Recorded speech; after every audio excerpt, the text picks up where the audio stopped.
Environmental advocates are alerting Minnesotans about tiny pieces of plastic found in several waterways across the state. According to a recent study by the Environment Minnesota Research and Policy Center, microplastics have been found here at home in Rochester's Cascade Lake. Our Leah Demery has been learning more about this issue. She's joining us now in studio, kind of explaining what advocates want us to know. Good morning. Good morning, Jess and Kelsey. Advocates say plastic is making its way into the environment, but it's not degrading like apples or bananas would. Instead, it's breaking into smaller pieces of plastic that are now being found in the land of 10,000 lakes.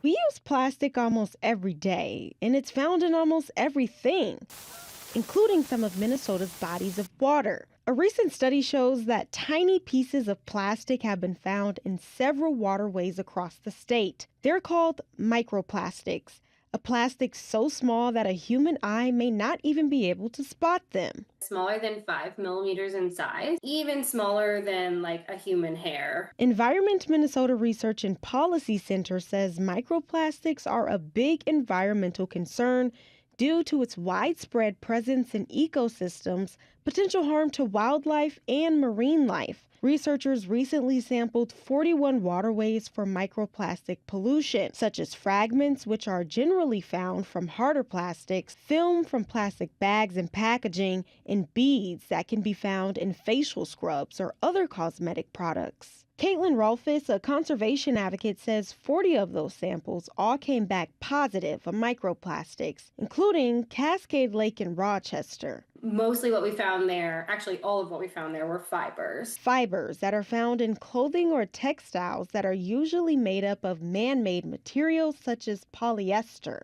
What we did was we took 6-liter jars and made sure to rinse them in the source water. She was able to find about 4 pieces of fiber in those 6 jars, and although that may not sound like a lot, she says that we found it and it was, it's not supposed to be in that lake, so.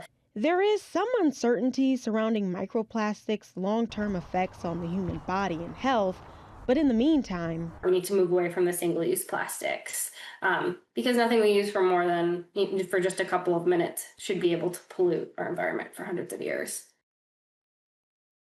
The Environment Minnesota Research and Policy Center is asking for a range of policy solutions to tackle the issue that would reduce plastic packaging and for community governments to restrict single-use plastics at a local level.